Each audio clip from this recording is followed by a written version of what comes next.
The Ojibwe are one of the biggest native groups north of Mexico, with a history that stretches back centuries across the forests and lakes of the upper Midwest and Canada. Their culture is always changing, adapting to new times and new challenges, yet holding on to the heart of who they are. Even after hundreds of years of being forced to change and having their land taken, the Ojibwe are still here, running their own governments, teaching their language to new generations, and gathering wild rice just like their ancestors did, keeping traditions alive in the face of adversity. Their way of seeing the world, Anishinaabe Inadiziwin, is like a guide for living in balance with everything around them, showing how everything is connected and how to respect all living things. This philosophy shapes their daily lives, from how they care for the land to how they treat each other. While governments tried to make them disappear, the Ojibwe kept strong connections with the land, with each other, and with the spirit world that truly kept them going. These bonds have been their strength through every hardship. Their culture changes and grows, bringing the best parts of the past into the future. Elders pass down wisdom, and youth bring new energy, blending tradition with innovation. You can see it in their beadwork, their powwows, their wild rice harvests, and in the way they celebrate both old and new ways of life. And you can hear it in the laughter at community meals, where stories are shared and bonds are strengthened, reminding everyone of their shared roots. The Ojibwe have held on to who they are by being super flexible, keeping their stories, language, and ceremonies alive through a strong community spirit. Their resilience is woven into every part of their lives. This isn't just about keeping culture safe, it's about showing their power and deciding their own path every single day. They are leaders, artists, teachers, and protectors of their heritage. The Ojibwe story is one of strength, smarts, and a lively, living culture, a story that continues to inspire generation after generation. In the 1830s, the U.S. government pushed for the Indian Removal Act, a law that would change the lives of Native nations forever. The government tried to force Native nations to move west of the Mississippi River, away from their homelands, their traditions, and everything they knew. Many tribes suffered through brutal removals, losing their lands and loved ones, but the Ojibwe mostly avoided this fate, thanks to a mix of clever negotiation, strong unity, and refusing to give up. Leaders like Chief Buffalo stood up for their people, traveling all the way to Washington, D.C. to speak directly to the president. They built alliances with other tribes and even some non-native supporters, using every tool they had to protect their homes.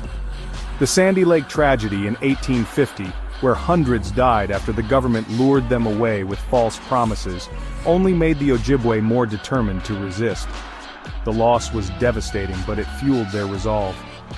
Outrage over the tragedy forced the government to negotiate new agreements, finally securing reservations for the Ojibwe in the Great Lakes area, lands that still matter deeply to their communities today. The fact that Ojibwe reservations are still here today isn't by chance. It's the result of generations of ancestors who fought, organized, and refused to be erased. They outsmarted a government plan meant to wipe them out, making sure their children and grandchildren could stay on their family lands, learn their language, and keep their culture alive. This fighting back is a powerful, lasting win, a victory that echoes through every generation. The Ojibwe refused to be just a small note in someone else's history. They demanded to be heard, and they made sure their story would be remembered. Instead, they wrote their own story, keeping their way of life safe for future generations, passing down traditions, stories, and wisdom. Their story is about being super smart, incredibly resilient, and having a spirit that just won't quit, no matter what obstacles they faced. The map of the Great Lakes, dotted with Ojibwe communities, stands as living proof of how strong their resistance was, and still is. Super important to Ojibwe life is Manamin, wild rice, a special gift and a key part of who they are. Gathering Manamin is a spiritual community thing, done in a canoe using ways passed down for generations. They do it in a way that keeps the rice beds healthy year after year. Families go back to the same spots, sharing stories and food, making their bonds and traditions even stronger. In a world full of grocery stores, gathering wild rice reminds us what real food means, a good connection with the earth and with each other. Today, Ojibwe nations are fighting to protect Manamin from pollution and climate change, mixing old wisdom with new science. Protecting wild rice is about keeping their culture safe, their power, and their future. Manamin is more than just a plant, it's the heart of how they live. For many generations, the Ojibwe language, Anishinaabemowen, was almost completely silenced by boarding schools and harsh government policies that forced Ojibwe children to abandon their language and culture. These institutions tried to erase not just words, but an entire way of life, separating children from their families and traditions. The language went underground, spoken mostly in the homes of elders, whispered quietly so it wouldn't be lost.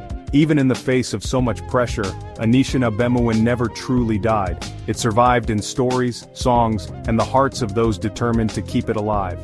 Today, a powerful movement is bringing Anishinaabemowen back to life. Across Ojibwe communities, people of all ages are coming together to learn, teach, and celebrate their language. It's not just about words. It's about reclaiming a way of seeing the world where everything is alive and connected, where language shapes how people relate to the land, animals, and each other. Now, special schools teach kids completely in Anishinaabemowen, making it their first language. These classrooms are filled with laughter, stories, and songs, all in Ojibwe. These schools are like safe havens for their culture, turning things that were once meant to make them change into powerful tools for rebirth and pride. Here, children learn not just language but identity and belonging. Language groups, apps, and social media are making Ojibwe cool and important for the younger crowd. Technology is helping connect learners and speakers, making the language part of daily life again.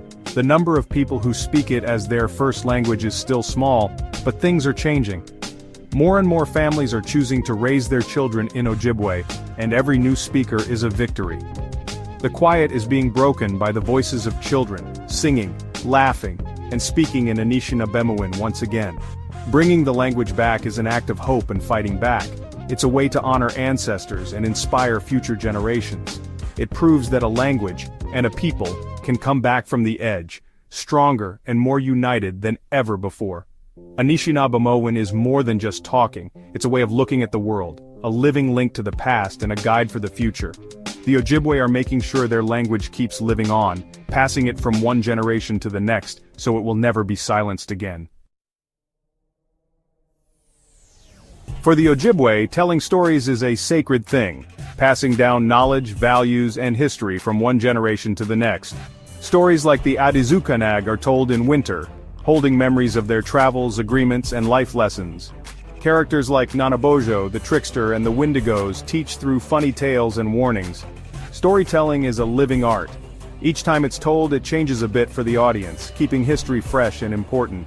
The person listening is a big part of it, helping to make sense of the story. Oral tradition makes sure that Ojibwe history stays alive, not stuck in the past. Today, stories are shared in books, podcasts, and cartoons, reaching new people. Ojibwe writers and artists are modern storytellers, mixing old ways with new ideas. A good story connects the past to the present and guides the future. Whether around a fire or through a smartphone, these tales keep going. Storytelling is the heartbeat of Ojibwe culture. If stories are the brain of Ojibwe culture, songs are its heart. The drum, Dweegan, is like the heartbeat of the nation, connecting people to their ancestors and the earth. Songs are prayers, histories, and ways to show feelings. Each one has a purpose, from healing to celebrating. Powwows show off this tradition, with drum groups providing the rhythm for dancing and community fun. Music is part of everyday life, from lullabies to sacred ceremonies. Learning songs means understanding why they're sung and their spiritual meaning. Today, Ojibwe musicians mix old traditions with styles like rock and hip-hop, talking about modern issues. The music changes, but its main goal stays the same: to carry the spirit of the people. The Ojibwe cultural heartbeat is strong and keeps going. Ojibwe art is like a language. It tells stories and shows deep connections to nature. Artists use birch bark, porcupine quills, and beads to make beautiful and useful things.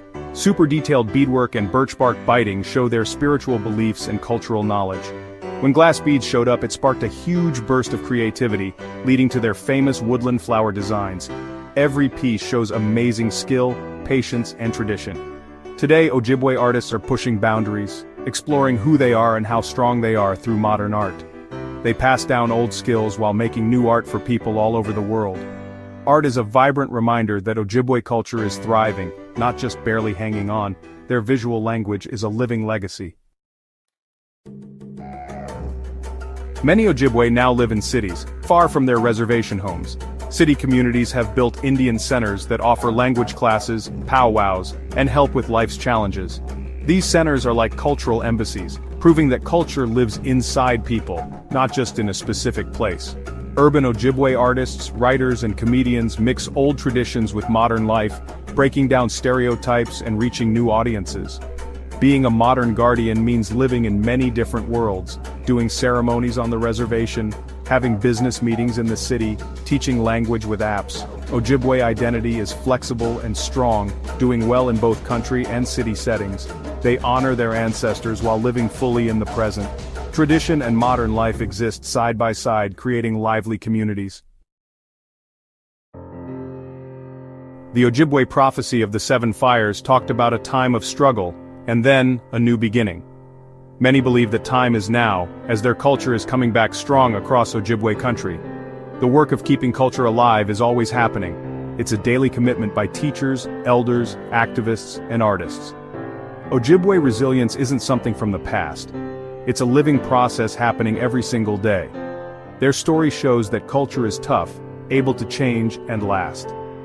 The Ojibwe have dealt with the world on their own terms, holding tight to old teachings while building a future. This is a lesson in hope. A people can get back what they lost, heal, and do well. The seventh fire is burning bright, lit by new guardians carrying the sparks of the past forward. The Ojibwe story proves an unbreakable spirit and a culture that lasts. The future is being shaped by those who remember and create new things.